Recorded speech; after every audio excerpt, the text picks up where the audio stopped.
one of these days. Hello, ladies and gentlemen, and welcome back to another edition of the only live, well, at this point, Tuesday, or Monday through Friday lacrosse talks on the planet.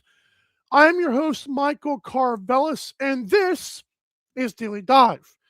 It is Tuesday, March the 17th, 2026, and this show begins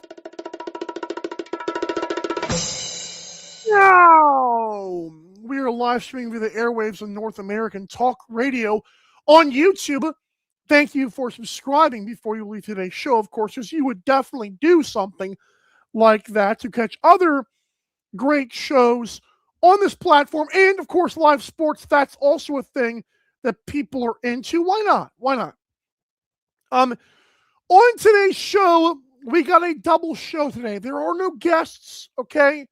When scheduling conflicts arise, and we had a bad storm yesterday, that's what happened yesterday. So, today, in Wi-Fi, by the way, I don't want to do a stream where half of what I say is chopped into bits and pieces, all right?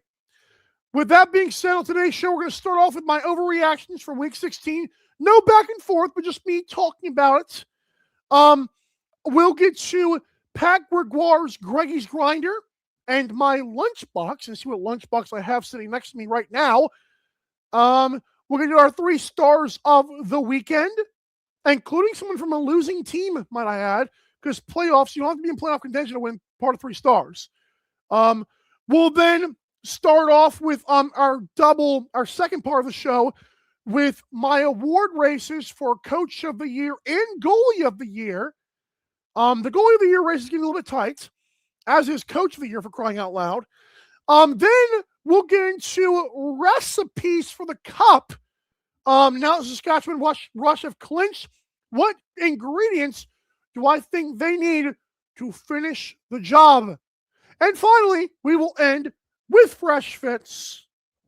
But you knew that part of it. It's Tuesday after all. This show is presented by the NLL merchandise found at natalkradio.us/NLL. You want to know something awesome? Well, I don't know. Okay, I don't care for the 40th anniversary logo, but I can respect that it's there. Check this out. They already have the merchandise for that logo there. They got tumblers and cups. Again, not our site. It just gives us credit when you go there. Again, 40th anniversary hoodie. If you want it, have at it. They even have like a magenta shirt with the logo, or as the NLL likes to call it, red. Like, what are we, autistic? Yes. Anyways, so now let's get right into it. Well, kind of. We're like after a gigantic ad read. Let's do our game recaps / overreactions in a way. In front of a sold-out Halifax crowd, the Toronto Rock defeated the Thunderbirds 14-13. It took overtime, by the way. What sucks about this game for the Thunderbirds is they had Toronto like 12-10. Like, the Rock had once again controlled another game on the road. But unfortunately, it didn't matter because, like I said, Halifax was up 12-10 at one point, and then they forgot how to play defense because the Rock obviously had to score 4 more goals to win this whole thing. Josh Dowick, aka Jamie Dowick Jr., had the game winner. Kellen Rogers was clutch late. Nick Rose had to make 45 key saves. Nick Rowlett, this is impressive. I'm a face-offs guy. He had 12 face-off wins. Withers only had 18. That's pretty impressive, considering Withers is one of the best. Rowlett said, I don't care who you are. I know Nick Rowlett's got his own pedigree, but this is Jake freaking Withers, and Nick says, I'm Nick freaking Rowlett. Like, I don't know what you want from me. But that was a good matchup there. So I guess we're going to go here. Are the Toronto Rock like super, like, or how good are the Rock is my question. Again, no one to kind of bounce this off. I mean, in the comments, you guys can tap it, like chop it up. But the Rock seem to have controlled back-to-back games. I don't know why they couldn't beat Buffalo. I don't know how bad those demons actually are, but oh my gosh. Like this team, they're athletic freaks all across the board. They're defensive powerhouses, fearless rookies, wily veterans like Challen Rogers, Josh Jowett kind of is a veteran, Mark Matthews, Chris Bushi. Like, they are loaded. Nick Rose is back again. And I'm like, what the heck holds this team back? Actually, should that be okay? It's funny when I think about this stuff out loud. Like, how good are they? I think they're good enough to win a finals, for crying out loud. I would like to think the rookie thing matters. So I don't know. Okay, I wouldn't go that far. But they are darn close, man.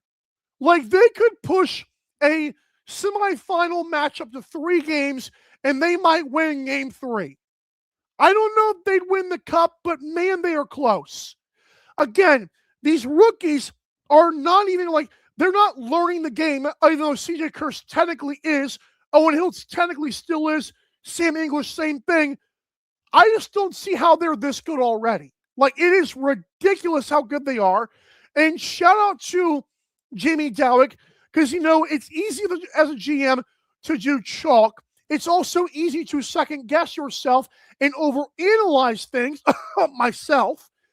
And like, you try to find out, maybe, is this guy really that good? Is the hype? And Jimmy Dowick stuck with his guns. Probably had some advisors. I'm shocked how good they are, man. I know the roster was supposed to be good, but coming into this year, we knew Nick Rose is Nick Rose. He'll get you so far in the postseason. Tom Schreiber might never play lacrosse, especially box lacrosse again. That was the vibes. And let's hope we can move towards the future.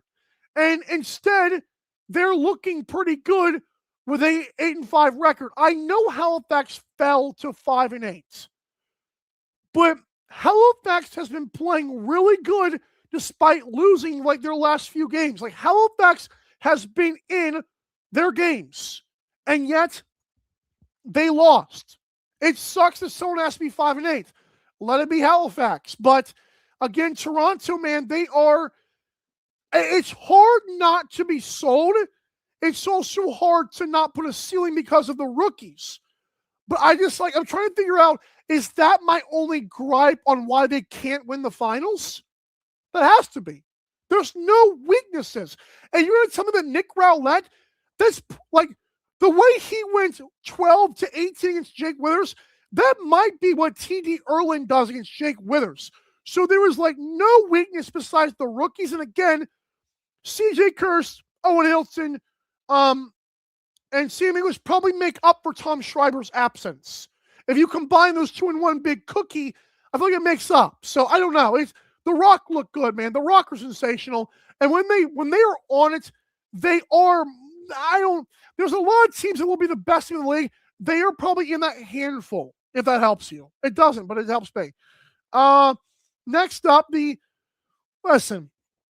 for what it's worth, the Oshawa Firewolves defeated the Philadelphia Wings. The Firewolves swept the Philadelphia Wings. Good for them. I mean, no one cares, but like, it happened. Hey, we suck, but we're not the worst team in the league. And again, I still think Glenn Clark would be great in media. All right. Oshawa improves to 4-10. Philadelphia drops to 3-11. They claim there was 4,800 people at this game. There wasn't, for the record. Lucas Nielsen came off the Buffalo Bandits bench and scored 2 goals for the Wings. Not too shabby. Brandon O'Neill was held to a goal and 2 primary assists. He had no help. Nick Damoud did another impression of, hey, Paul Day, are you sure you don't want to fire me? Like, Nick Damoud I feel like Nick Damoud, I don't know. I actually doubt that this is true. But man, the audition he had before the trade deadline and what he did afterwards kind of looks at Paul Day and said, really? You're going to keep me here? And again, Nick Damoud might be all in. After all, Tracy Koleski is still on the bench. and Tracy Koloski was the head coach of Panther City. That being said, Nick Damude's like, I suck again. Oh, well. Like, come on, man. It's wild. Deacon Knott stepped in at 37 saves, but Alex Simmons, his team only had 11 goals. I say only because they won, but 4 goals for him. Good for Alex Simmons. It is ridiculous the season that Simmons is having, despite his team absolutely being awful. This guy's got 83 points with 34 goals. 83 points is 4th in the National, and 34 goals is 5th. It's come on, man. Come on. I guess my overreaction here is Alex Simmons. Like, do we need to free Alex Simmons? Because there's a lot you can do with Oshawa. But Alex Simmons is lapping his team right now. He's like, Ty Kurtz has 65 points. Dyson Williams, guys, the fact that Dyson Williams has 42 points a year after the media, and I say this again, they wrongfully gave him Rookie of the Year. If his name was Dyson Wilson, he would not have won Rookie of the Year. I will stand by that. I don't care who speaks in my face. Like, please clip that and share it and get me more haters. I beg of you, please. I need more clicks anyways. I don't think he was a good rookie. And I feel like he has been a pretty awful sophomore. And I don't know what the excuse is now, but again, Ty Kurtz has 65, Simmons has 83.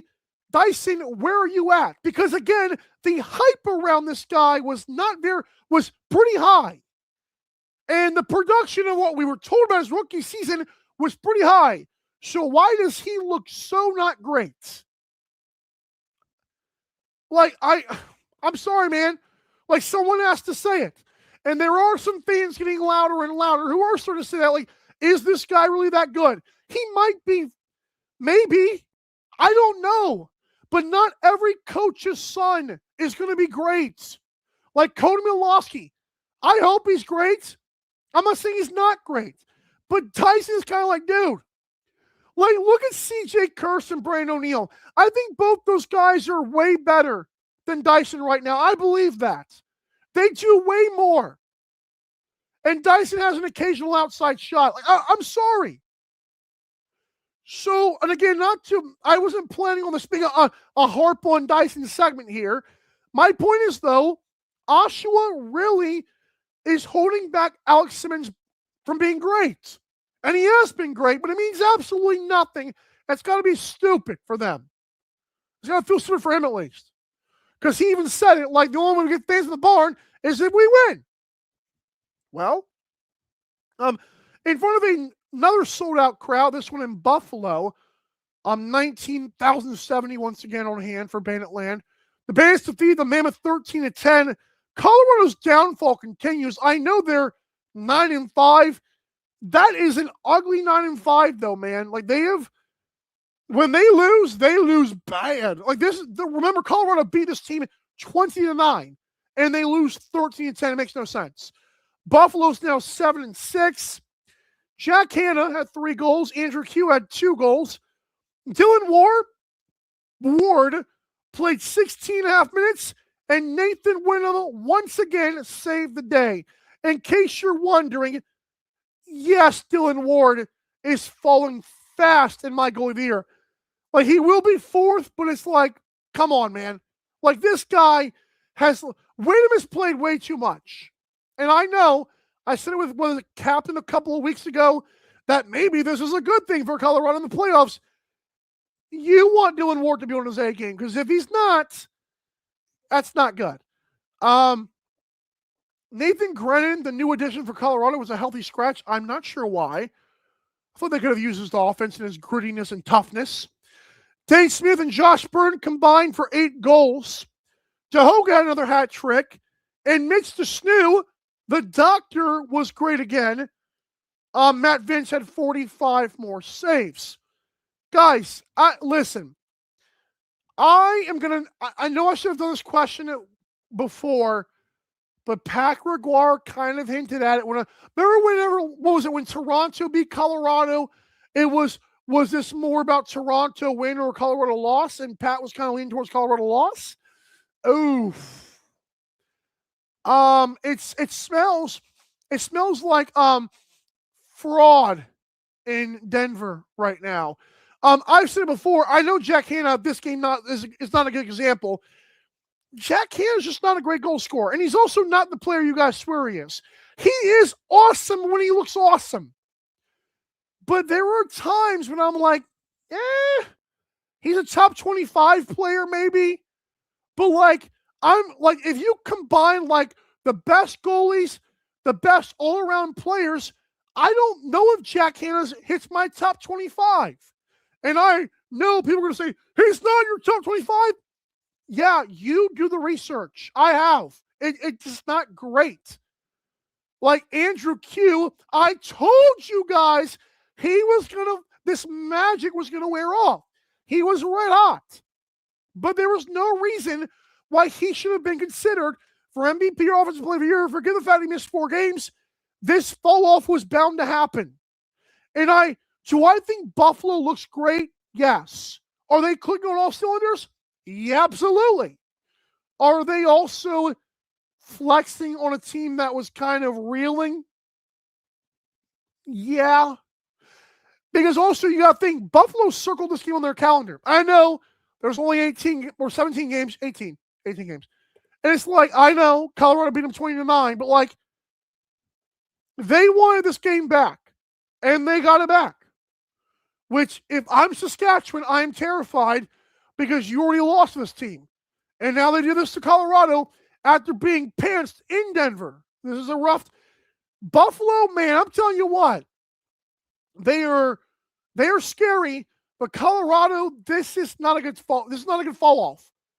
Because I honestly remember that poll that I did on Instagram where I was like, who finishes first? I voted for Colorado. I thought they had the easiest schedule. Now, was this one of my losses? Yes. But have they looked pretty rough? Yeah. Combine that Ottawa game with this one, it's not great. And I know Pat Gregoire talking about Thomas Vela. Bro, come on, man. Like, if you want to go do the dirty work, his name is Nathan Grennan, and he was literally putting on a Band-Aid because he was healthy scratched. Like, I don't think that's the problem. The fact that they could drop Andrew Q in and everything was rainbows, but Thomas Vela left the team. Give me a break. Come on, man.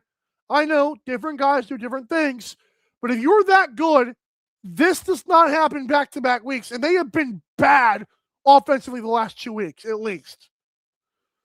So yeah, it smells like fraud in Denver right now. The Vancouver Warriors went into Duluth and told Georgia, we're going to have our way, and you're basically going to undress and watch us do so. That was a bad word picture. Vancouver won 14-7.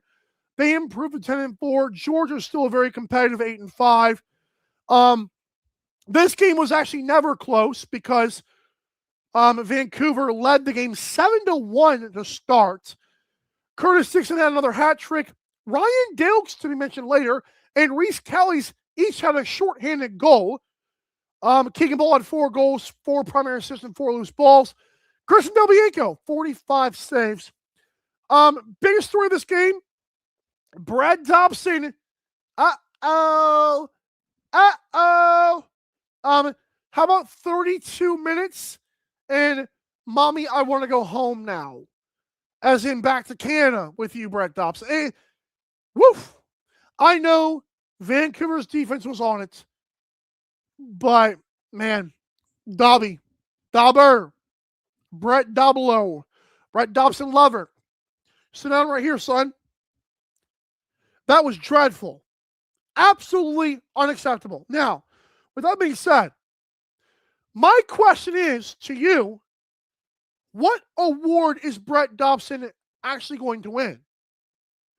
And I know, he's still the MVP. He's still the goalie of the year. And honest to God, because people have already said it for the last 10 weeks, much like they've done the last 3 years I've done the show, he's going to win both those awards. But if you're a fan of the game like myself, if his save percentage keeps on dropping, if they make the playoffs as a 7 seed,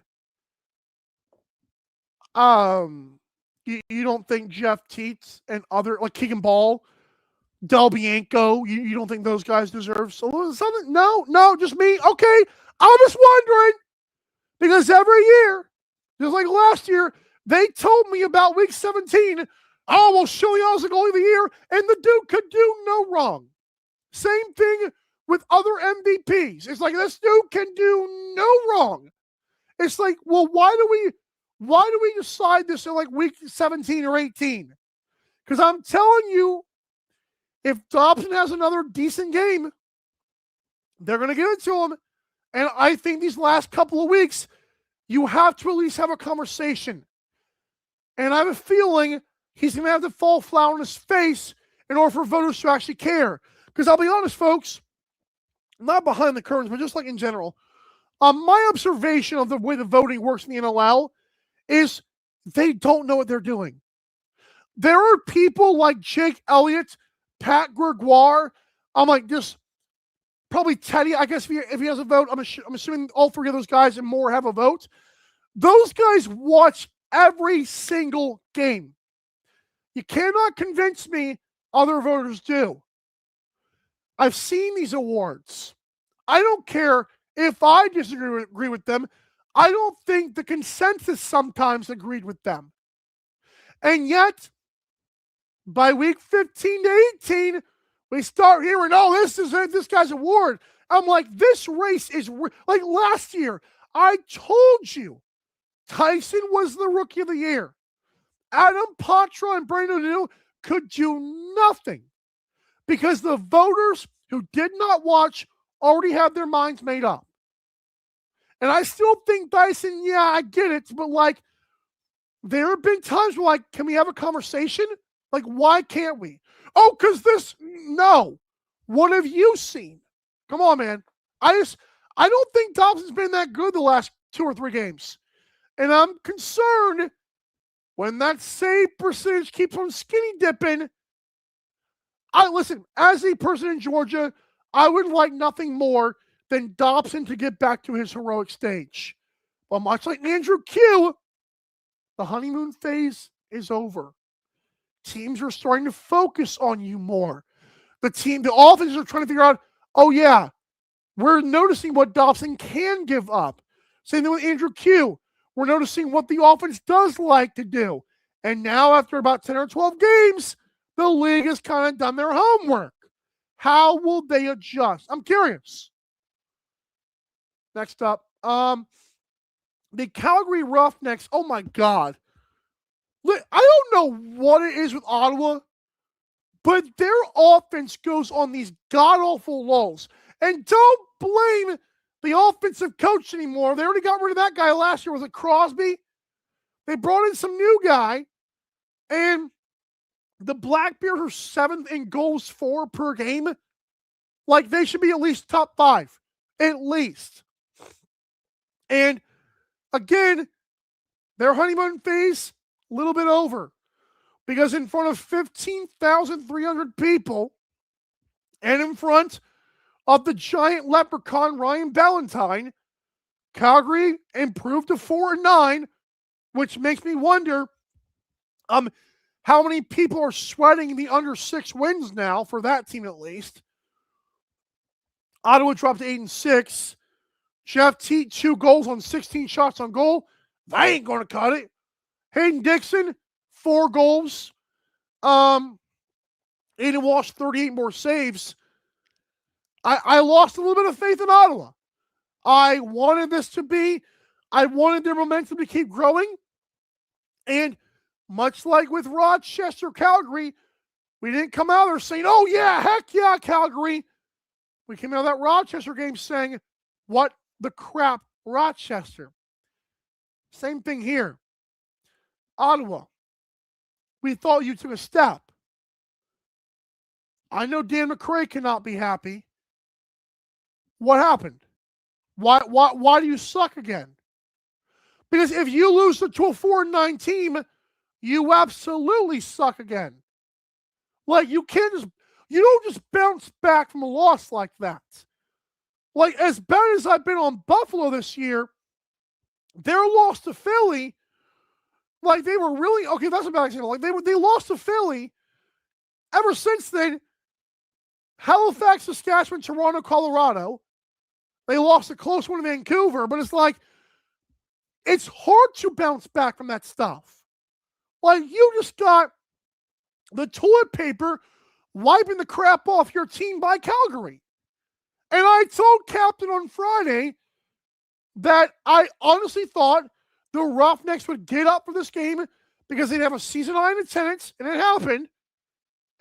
But like, for the Black Bears again in this game to go down early 7-1 with 4 minutes left in the first half, the Black Bears had one more goal than the rest of our viewers. It's not good enough. And you're not going to be any hint of a contender if this is what you keep doing. Again, why does your offense wet the bed? I don't know. But they got to figure it out. Saskatchewan Rush defeat the San Diego Seals 10-9. Cody Jansen, who just bought a hockey team, is back on the call. 6,700 people in attendance. The Rush clinched his playoff spot. They improved to 11-3. More on that later on in the show. Seals dropped to 6-7. Seals actually led this game 3-0 early and 6-4 at the half. But once again, those pesky Rush kept on chipping away. You guys ever played Minecraft? I know a lot of the younger audience has. I'm 29. I played Minecraft when it first came out. Like, you're like hitting the tree, and like, even like with your bare hands, like you do that, and like eventually it breaks. That's the Rush. Like, you can have them down early, but if you only are up 3-0, only up 6-4, or whatever Vancouver did, the Rush will keep on chipping away. They keep on believing.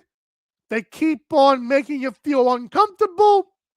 By the time you look up, Mike Messenger is taking a face-off instead of Jake Naso. There you go. I guess the thing is here, I'll save that for the second to last segment when we do like the recipe thing. Like what's standing in the Rush's way of winning a championship, I'll let you know later. The Las Vegas Desert Dogs on Sunday welcomed in Randy Mearns, a new coach, Rochester Nighthawks, and said, nice try. They won 17-10, including a 9-3 at the half. So much for that new coach spark, am I right? Absolutely brutal. Vegas improved to 5-7. Rochester dropped to 5-7. Fun fact for me, and I was so unhappy about this. I was looking at my season predictions, and in week 16, I had Rochester winning this game, improving to 8-4, and Vegas falling to 3-9. The fact they both are 5-7 really grinds my gears. Like, I am literally a factory right now. I'm so pissed off at the Rochester Nighthawks. It is unbelievable. I'm not happy. No one cares, but I'm not happy. But I mean, this one, like, life on the line, gun to your head, chrome to the dome, this or that. Like, kind of like our little, oh, here it is. Remember our signed lacrosse ball and our supposed to be a real trophy? Like, they both have the same odds. The question I want to ask you guys is, let's be honest. Which of these two teams do you trust? Do you trust any of them? I don't know. I like the fact that Las Vegas has a good offense. In fact, I looked that up. They are number one in goals per game. at 12.41. But their goals against per game is 13th. Only problem is Rochester has the third most goals per game and the 14th worst goals against, which lets me know one thing. The Nighthawks are worse than Dogs. And again, I'm pissed. Like, why is that happening? I also want to let you know, tomorrow, I will talk more about the Nighthawks and their goalie situation. That's how I feel. I'm not happy. Let's do this now that we are here. Let's take a very quick commercial break. When we come back, we're going to get down to the nitty-gritty. It's the Greggy's Grinder and Mike's Lunchbox. And also, we'll do 3 stars in the same segment. Don't go anywhere. I know you won't. You're listening to North American Talk Radio, the all-new talk radio station featuring sports, movies, politics, mental health, and more. Check us out at natalkradio.com and subscribe today. Buy event tickets straight from our website to help the cause and get tickets to your favorite events for less. That's natalkradio.com. Thanks for listening.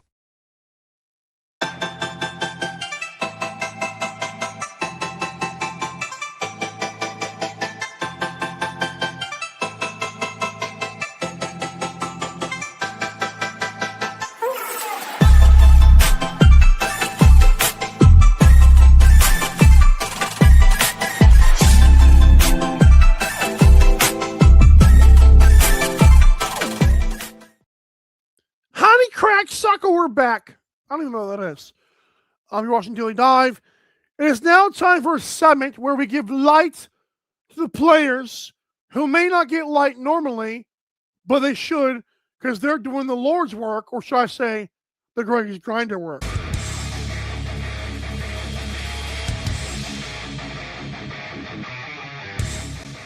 In the depths of the thunder of an NLL game, Greggy's Grinder. All right, so Pat Gregoire did provide these, so we appreciate him, at least for his grinders. Honorable mention, how about my guy, Adam Patra, gets a goal, 2 primary assists, 8 loose balls, and 2 caused turnovers.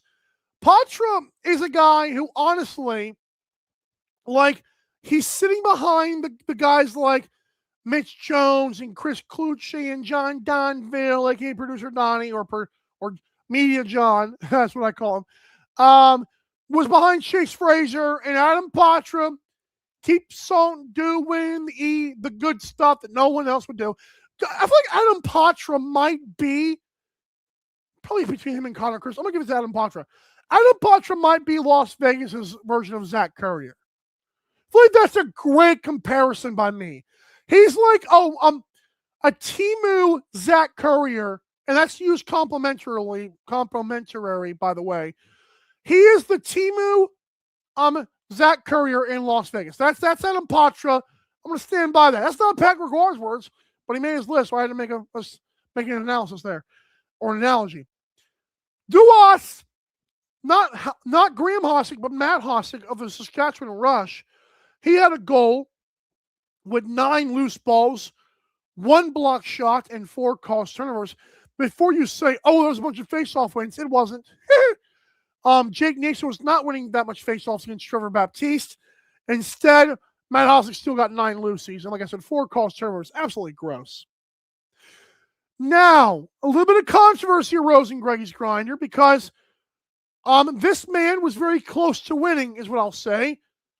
The man who teaches one class, it's English class, Sam English. 1 goal, 1 primary dime, 14 loose balls, and a caused turnover. Pat Gregoire was broadcasting that man's game along with, it was Mackie Jenner again this week. There you go. Why did I think about that? But yeah, Mackie Jenner once again was on the call, and Pat Gregoire was right there with her. They watched Sam English do some really good work, but Sam English did not take home the trophy. According to Pat Gregoire, Ryan Dilks put the clamps, this is a quote, Dilks put the clamps on Lyle Thompson all night long, which completely disrupted the Swarm offense. 3 caused turnovers, 8 loose balls, and a goal for good measure. Dilks reminded us that despite being 36 years old, he's still one of the best defenders in the game. End quote. I like that from Pat Gregoire. I thought using the fit of that dude looks like the Joker. I don't know if anyone's seen that or if they care to even address that. But Ryan Dilks kind of looks like the Joker, at least when he makes that face. Like, so I'm going to ask Ryan Dilks, next time you do the Fresh Fits walk-in, could you at least look a little bit less intimidating? It's scary, man. Like, what is that? What is that one thing people do where it's like, I'm a man of my word. I want to do a Joker impression. I don't know. I'm not thinking about it right now, so I'm not going to, but it's like, I'm a man of my word. I'm going to disrupt the swarm offense. Like, that's my Timu impression of Joker. But yeah, Ryan Dilks. I'm doing the face here. Like the big, like, creepy smile. But that's, again, used in a good way because he looks like the, whatever. All right. It's time for me. You know, I don't know if a lot of you, I know like a lot of like old shows, you know, are a little bit like, what is that? You know, I remember like when I heard about Supercar, that's whatever. But can I raise you an old Western? Can I raise you a man? What's his name again? Oh, I'm so mad. I just had his name. Hold on. Wow. I could have sworn John Wayne was in this. It's not. It starred Lauren Green, Pernell Roberts, Dan Blocker, and Michael Landon. If you're that old and you're watching YouTube, first of all, congratulations. Second of all, bonanza!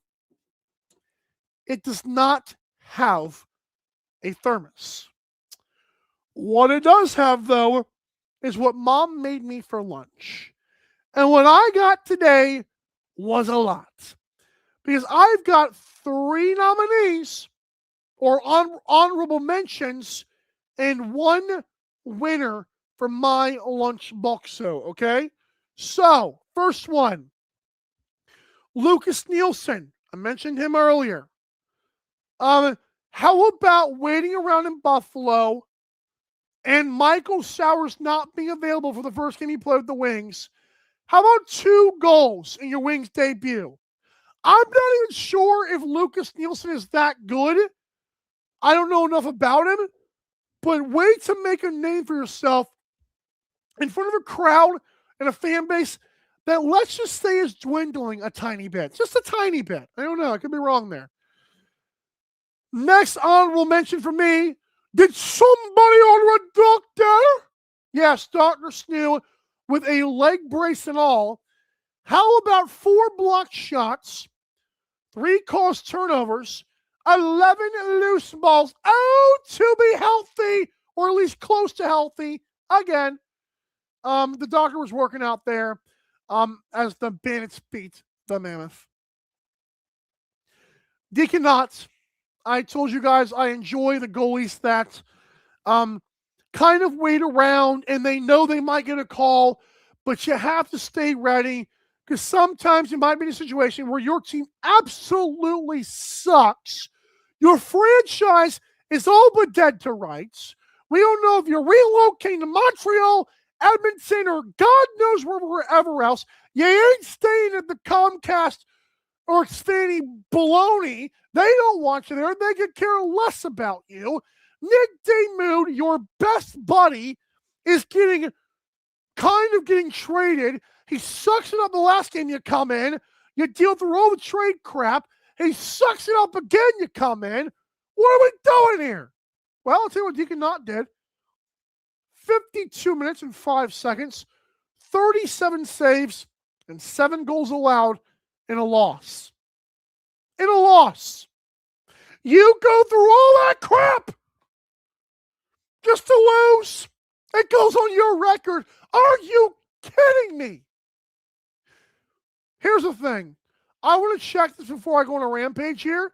I just have to know something.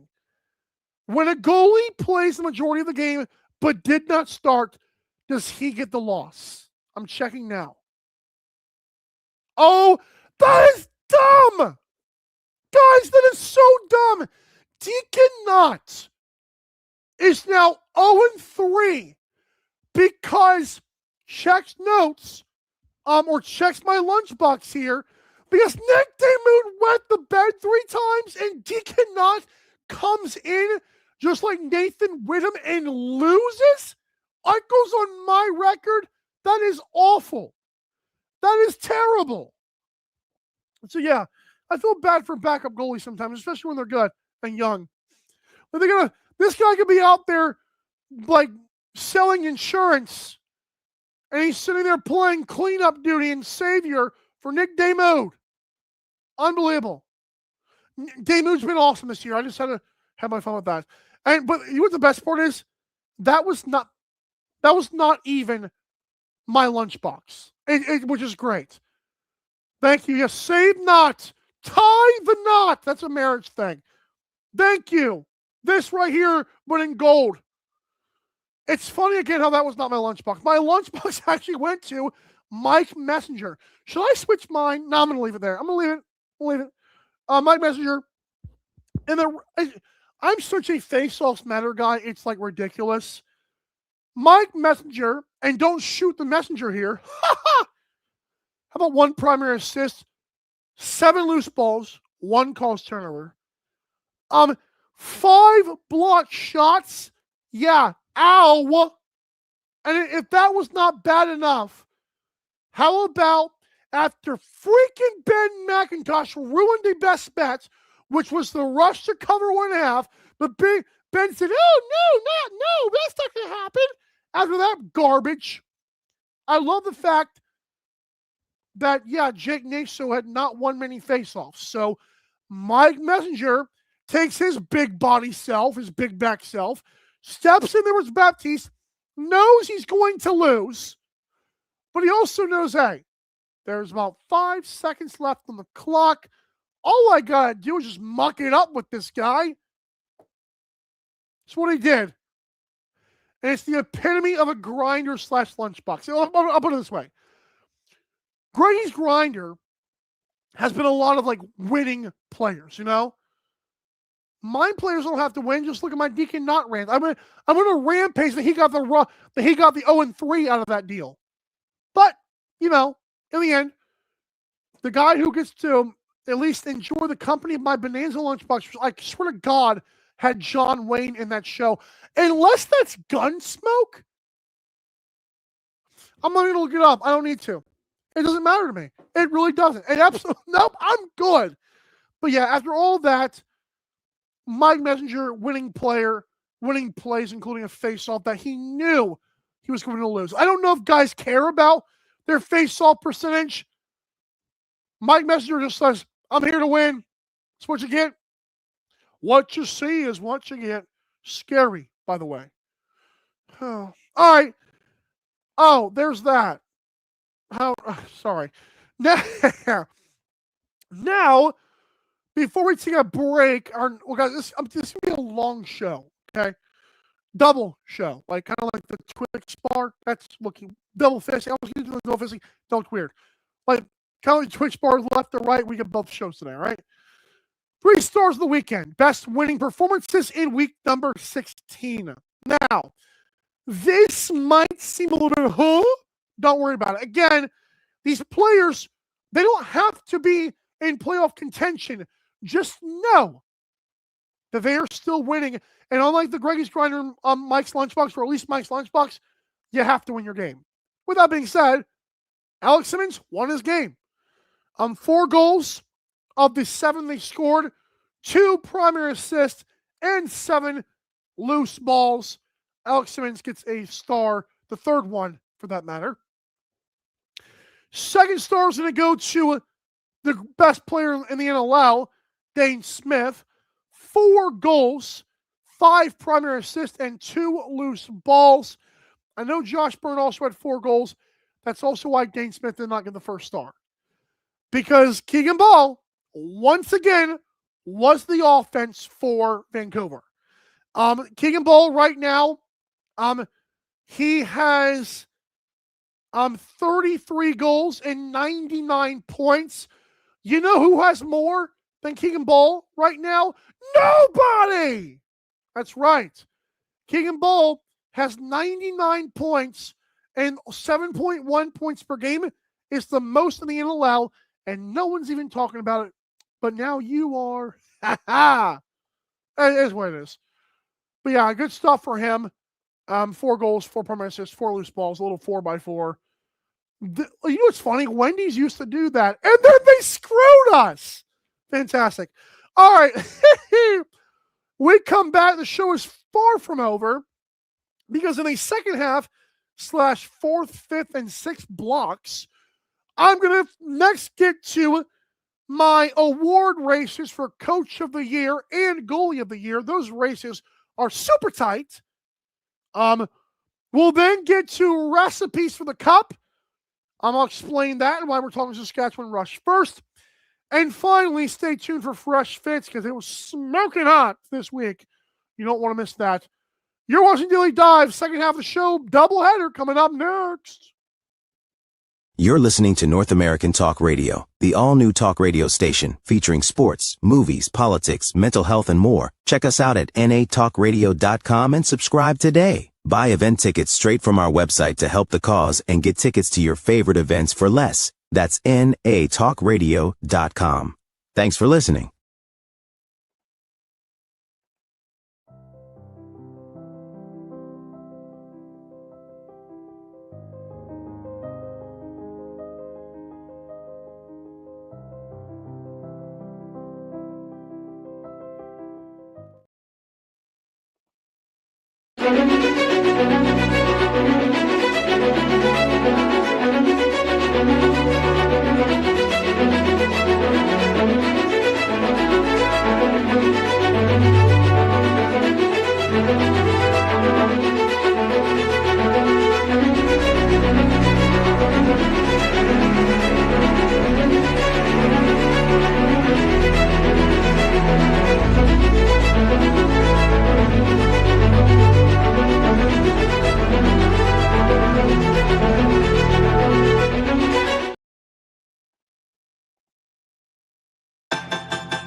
It's funny. I welcome you back to Daily Dive, the only live Monday through Friday lacrosse talk show on the planet.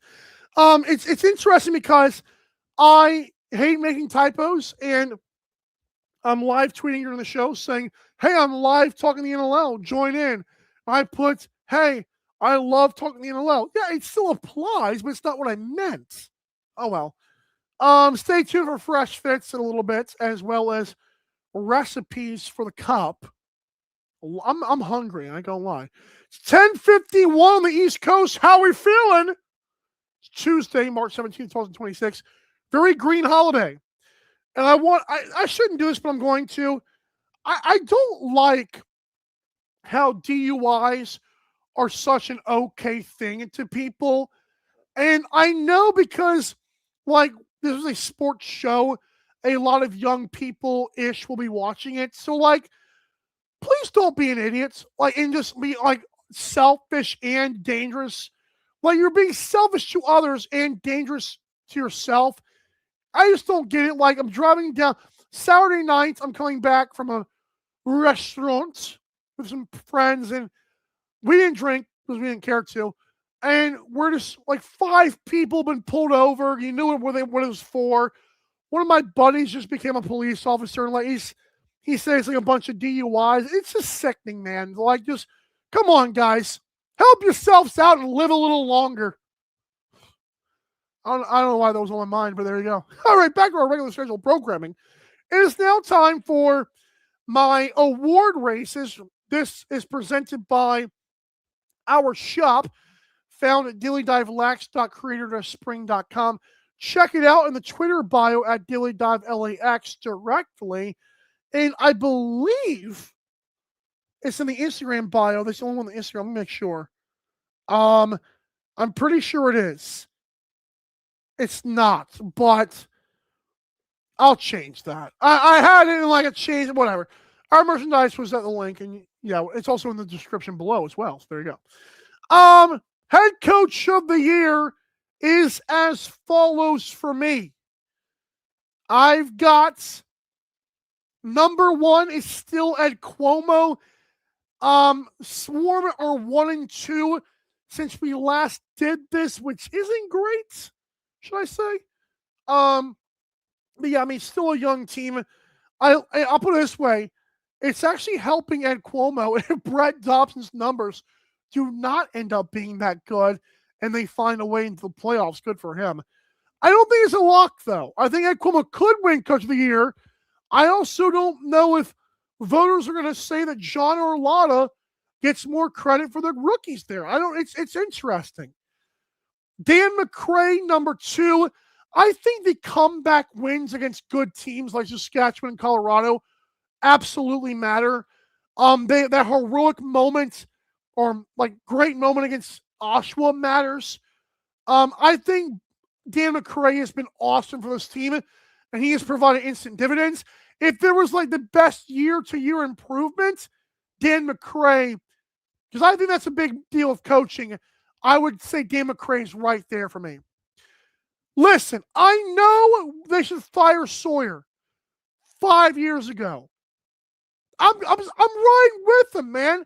He's now third on my list. I know that Nick Rose is back, but I keep saying it, guys. Those rookies, man, they're so darn comfortable. And what is it? Dan Dawson on their bench, I believe, is the one coaching the offense. I could be wrong. I'm checking that right now.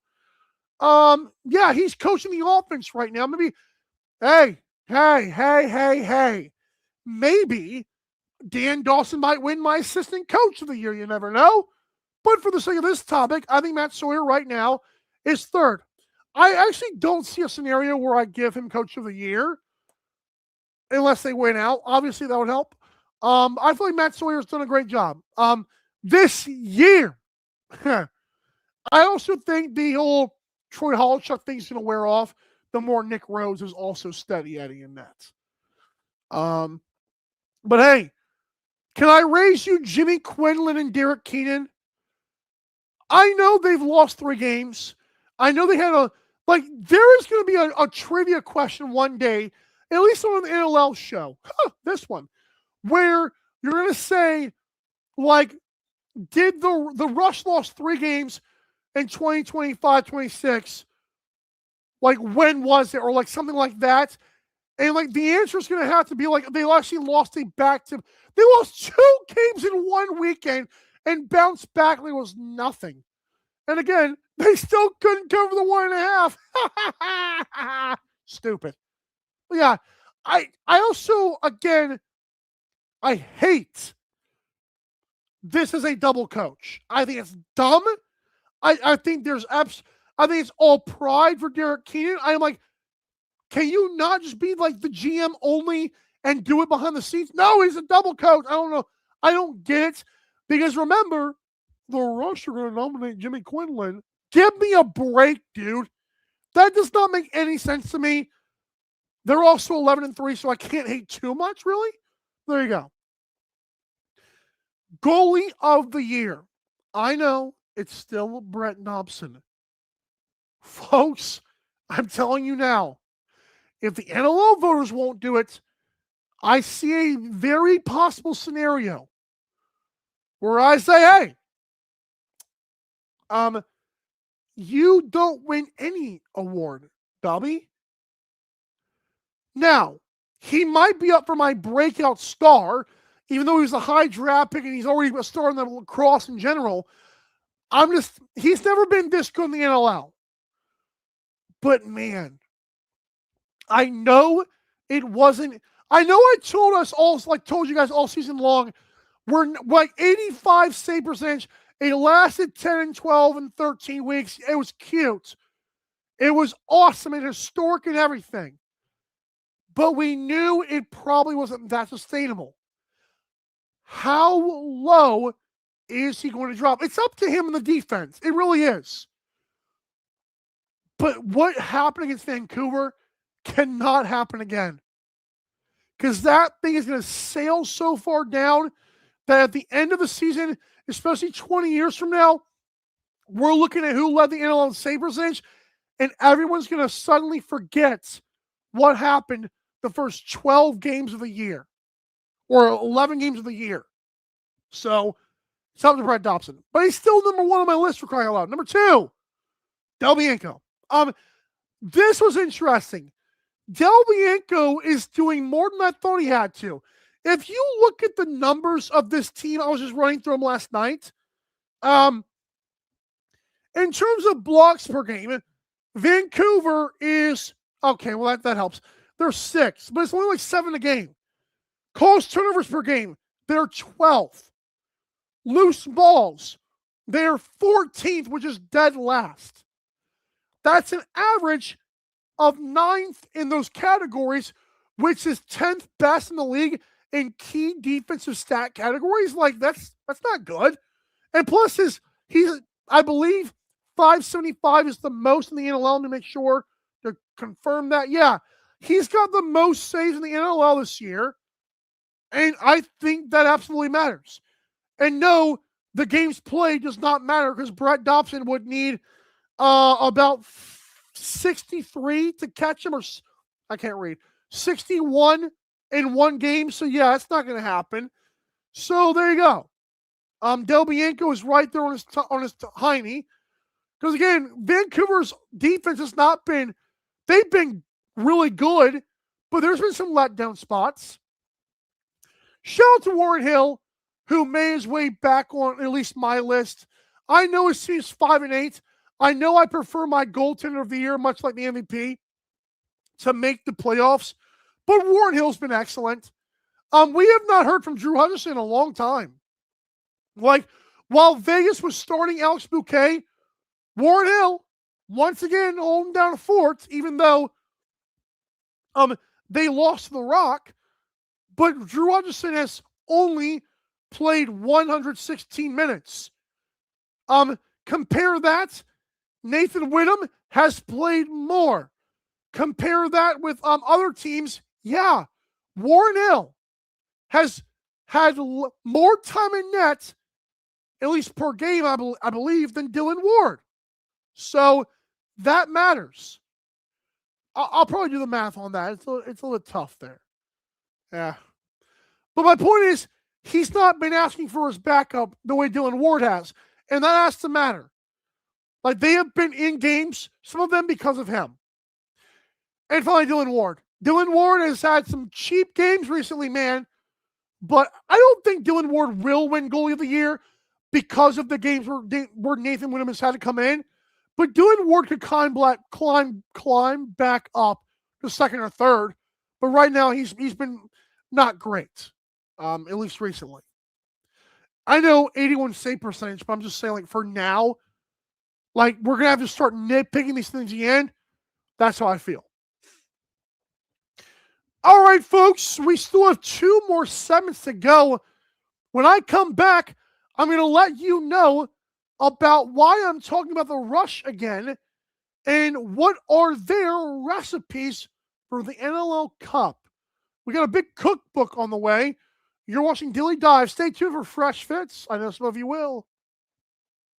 You're listening to North American Talk Radio, the all-new talk radio station featuring sports, movies, politics, mental health, and more. Check us out at natalkradio.com and subscribe today. Buy event tickets straight from our website to help the cause and get tickets to your favorite events for less. That's natalkradio.com. Thanks for listening.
You're listening to North American Talk Radio, the all-new talk radio station featuring sports, movies, politics, mental health, and more. Check us out at natalkradio.com and subscribe today. Buy event tickets straight from our website to help the cause and get tickets to your favorite events for less. That's natalkradio.com.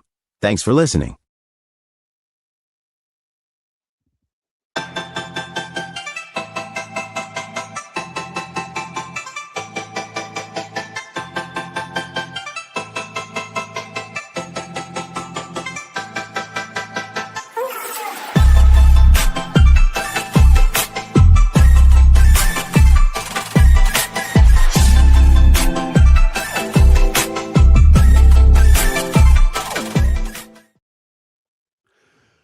Welcome back to Daily Dive. It is Tuesday, March the 17th, 2026. Again, if you missed earlier in the show, I did a bunch of overreactions. Had a fun time on that first segment.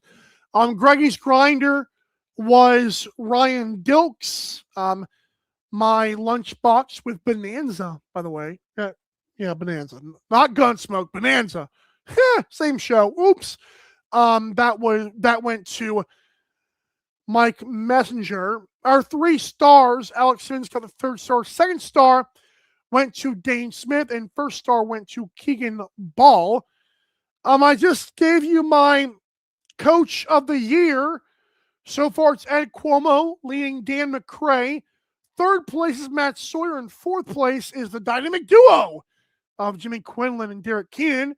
And my goalie of the year right now is currently number 1, Brett Dobson. Number 2, Del Bianco, who's hot on his tracks. Yummy. Oh, come on, buddy. Number 3 is Warren Hill. And number 4, I have got Dylan Ward still hanging on by a thread. Okay, folks. It is now time to get into Recipe for the Cup. Big cookbook on our hands right here. I don't have a book with, I don't know, I have cookbooks downstairs. I don't feel like grabbing one. My mom has cookbooks, not me. Anyways,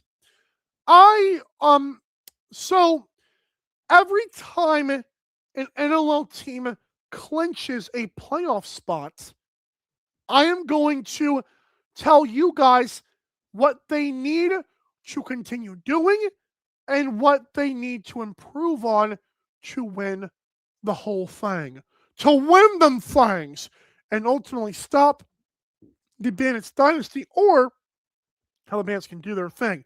But again, once they're in, I will do this segment, no matter how long it takes. Which means Monday or Tuesday after the season is going to go crazy. All right, so first thing, get a big cup, and I mean a massive cup of the offensive magic that they have. Folks, the Rush are 2nd in goals for per game. That's impressive. Because in my eyes, they've always had guys who were like, the last couple of years, since this iteration of the Rush came, they've had those names, but they were kind of like scoring like 10 goals here. They're dropping the hammer. I know. The last game in San Diego, when I had them to cover the 1.5, they screwed around. But for right now, they're 2nd in goals scored per game. Again, that number is currently 12.07. The only other team over 12 is the Las Vegas Desert Dogs. It's got to count for something. So that's the first cup. The second ingredient we see is another cup. It's that defense. Mike Messenger is spearheading an animal of defense and transition that is one to be studied for years and decades and centuries to come. Like my grandkids will look back at this team and say, man, that Rush team put the blueprint for defense. You're right. That's my grandson. So that, like, you know what I'm saying? Like, that's what I feel like they're doing. I feel like they're intimidating people. The fact you can just drop Mike Messenger on a face-off draw because Naso actually is not cutting it for once. Not too bad. Like, they are willing to sacrifice, do all the little things. They have guys like Accioni who are electric runners, man. Those dudes' 40-yard times are like, those guys, I feel like Matt Escioni should probably call out Tyreek Hill. And like the other, like the Olympic runner they were talking about. I'm just saying, those are some fast people. And they're tough. They're not afraid. They also shut down the best offensive players, etc. How about 3 tablespoons of the same great team chemistry? Because even when they're down, I told you guys they're like the Minecraft guy with his bare hand beating the stone or beating the wood. They're going to wear you down, and eventually, boof, you have 3 packs of wood on your hand. This is incredible. Don't sell those; they're drugs. Don't go like little backwoods. I'm happy, not happy. Like I said, yeah, it's good to see a team that sticks together. It's kind of like Ottawa's trying their impression of that, but Saskatchewan, you literally can see it watching the game. They are just wearing down a team, kind of like a boa constrictor. It's just like they don't have control of the game yet. But I guess then again, they kind of do. I feel like myself and Captain talked about that earlier in the season where I was telling them it's like they literally want you to get up. Like they don't want you to. They're okay with you being up 3 goals early on because they know if they keep the pace, they're going to win. And there's nothing you can do about it. I want to check this stat again. I can make sure like this is still holding up. Because the Seals again led that game 3-0 and even 6-4 at halftime. Wouldn't you know it? The Seals once the Rush opponent who had under 50 shots on goal lost the game. It's what they do. And again, the Seals led this game. But much like Vancouver, they couldn't keep Pepper in the net because the Rush slowed it down, started twisting that stick a little bit, passing the ball around the yard, catching you off guard, getting power plays. It's too easy for them. Chemistry, though. Also, a dash, just a dash, a little bit of sprinkle of the anger / motivation they had when Buffalo beat them in the finals. There was no weakness on the Rush. The only thing that could creep up is complacency. Remember when they ran into 2 hungry teams like a week or 2 ago? What happened? Well, they pushed both those teams to overtime, but Buffalo won and so did Rochester. And again, Buffalo won. The Rush to that point had a 10-1 record. They had literally won 9 straight games. And once again, the team that got them in game 3, when I told you that Quinlan and Frank Giuliano were like this, kind of like a Stephon Diggs moment where they're just looking on. Jake Naso came on this show and said they were pissed, but they used it as motivation and feeling like how that felt. Remember that. And then Buffalo beat them again. The Rush are going to have to get over that hump. And I think they've got everything ultimately necessary to do so. I think they will. But my talk is cheap, and them simply believing is not good enough. You got to go out there and make it happen. Remember that moment every single time. The way you've walked down the Warriors and the Seals this past weekend, even if Buffalo or anybody gets on top of you, keep on choking them out. Every single thing you do, guys, the Rush are a talented team. They're not the most talented team. All right? They've got guys who are good, but not many that are absolutely great. And I think that a team like that has less room for error. You have got to be a machine. You have kind of like Panther City. Now, they got a better roster than Panther City did, but I always compare Panther City to the Miami Heat because they had so many good guys and no one really truly great. There was one or two guys, but you really felt like this team needed to just do the coach's dream. By the book, walk you down, keep your arm's length, and then pounce. The Rush are playing their brand every time. But in them playoff series, man, every moment has to matter. Remember that moment where they're pissed off and motivate yourselves. And that's my recipe. I might sell a cookbook, but we still have 7 more teams to go when they're ready. Colorado, I am begging you to clinch the playoffs. The poor graphics department, if there is one, at the NLL literally made a graphic 2 weeks in a row for you, and you blew it 2 weeks in a row. Come on, Colorado. Let's go. I have a feeling Vancouver might be happening soon as well. We might get one of those graphics this week. We'll have to see. Oh, there you go. There's that segment. Hopefully you have fun with those. And now, when we come back, we're going to get to Fresh Fits. The best dressed players and broadcasters of the past weekend. You're watching Dilly Dive, the final part of our double show, because I'm a lazy bum and so is our Wi-Fi, is coming up next. Don't go anywhere. I know you won't. You're listening to North American Talk Radio, the all-new talk radio station featuring sports, movies, politics, mental health, and more. Check us out at natalkradio.com and subscribe today. Buy event tickets straight from our website to help the cause and get tickets to your favorite events for less. That's natalkradio.com. Thanks for listening.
You're listening to North American Talk Radio, the all-new talk radio station featuring sports, movies, politics, mental health, and more. Check us out at natalkradio.com and subscribe today. Buy event tickets straight from our website to help the cause and get tickets to your favorite events for less. That's natalkradio.com. Thanks for listening.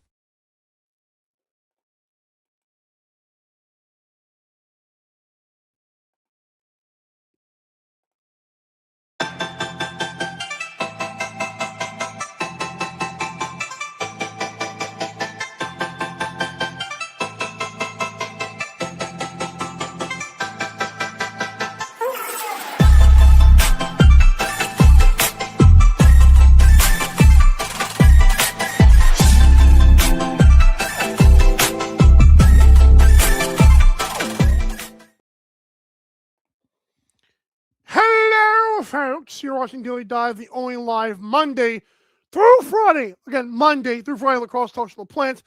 I'm your host, Michael Karvelis. It is Tuesday, March 17, 2026. Begging you to stay safe. And reminding you to subscribe to North American Talk Radio on YouTube, obviously. But find your NLL merchandise at natalkradio.us/NLL. Again, they've got 40th anniversary logo stuff if you're into that. I'm not. You might be. I didn't make it. They did. All right. Shout out to the main man, Kurt Hunziker. You're doing a great job. All right. Now it's time to get into our Fresh Fits. The best dressed players and broadcasters from week 16, week 16, 15. That was 16, right? Yeah. Okay. Wow. We have got 5 weeks left. I love this. Oh my God. First off, listen, the Rush never post. When they do, it is a movie. And I'm pretty hold on a minute. I am 99% sure. Oh my goodness, I'm foolish. I did not even give it to Ryan Keenan. So we'll leave that one alone. I don't know why I did that. I respect the lavender. Did he spill something on his tie? I'm just curious. We'll get to the winner though. Oh, there it is. There's the winner. Okay, Jared. I'm sorry. I was like, what? You didn't win, you schmuck. No. So Jared Smith is actually a first-time winner this year for the Rush. That matters because Ryan Keenan has already won it twice for the Rush. Levi Anderson and Jake Naso each have one. My biggest thing here was Jared Smith. The kicks, right? Like, those aren't bad. Like, I can barely see what that is because, again, some of these social media teams absolutely suck at what they do. Like, if you're going to post walk-ins, don't show me a glare. Like, I can barely see the shoes, man. But that's what got him in. I can see the swoosh, and that's what matters, all right? Okay. Next up, again, top half. Who needs the bottom half, right? Just thinking social media things. Anyways, you know what's crazy? The first 2 years, that I've done Fresh Fits, Will Malcolm has been running away with it for Colorado. And guess what? This year, that has not been the case. Here are the list of players that have won it before Will Malcolm this week. Dylan Hess, Warren Jeffrey has got 2. Dylan Ward, another Dylan. Owen Ron, Thomas Vela, Jalen Chester, Andrew Q leads the way with 4. Will Malcolm, to be fair, he's worn like the same 2 suits every time. And I know, it works. But I'm here to have fun with this segment, okay? I actually give it to him this week because it was nice colors. It was mammoth colors walking into Buffalo. Now, I will say this as well. I found it odd that a lot of Dylan Ward had these massive Beats headphones on. I'm like, what? Are you that? Like, they were scared going to Buffalo. Don't quote me on that because they're going to deny it. They're supposed to deny it. But you got some of the little butterflies. Will Malcolm walking in there like just jamming out the System of a Down to calm himself down. You know what I'm saying? Here's what it is. Next up, Colton Armstrong. Now, again, Halifax also went from one of the best teams at this to now absolutely being terrible at Fresh Fits. They don't post much of anything. They give you 3 players who walked in super fast, and this is the look that we get. So, yeah, good for Colton Armstrong. I don't know what it means, but good for him. It's actually the first time he's won it this year. Tyson Bell leads the way over there with 2. Stephen Keogh, Johnny Pearson, Clark Peterson, Nongon Thompson, and Graham Hossick, others receiving votes this year. There we go. Mike Triolo, Jordan Swarm. He's not bad. Very tall. Very, very tall player. 6'7", by the way. Oh, I know. We don't do that anymore. I know. I'm the old guy now. Shut up. I like it. Again, Jordan Swarm also does me no favors. Nice tie. Very nice tie. Also, the navy blue complements all of that very well. And dude, shave your neck. Come on, man. Shave your neck. But no, I like the look. Handbag. He's got a man bag. What's inside? I just want to unzip it because I'm nosy. Next up, Ben McIntosh. Here's a guy who's going to walk into Saskatchewan and not only score a hat trick, but add a fourth goal where the Seals cover 1.5. Ruined my hot streak, pal. I like the maroon. It looks good. Okay, so before I show the next guy, his teammate is a Fresh Fits winner. His teammate actually beat him in our inaugural season of Fresh Fits. That was season 2. And it was in the championship. Like, the fans voted Joe Rez over this guy. Joe Rez is now in Buffalo, the best dressed Buffalo Bandit player, again from the neck down, because Josh Burns, obviously the most handsome Buffalo player. Well, Dane Smith, for the 4th time this year, actually breaking a tie with him and Josh Burns to see who gets nominated for that award. There he is. Again, presented by the Western New York Metro Roberts Realty. Good for y'all.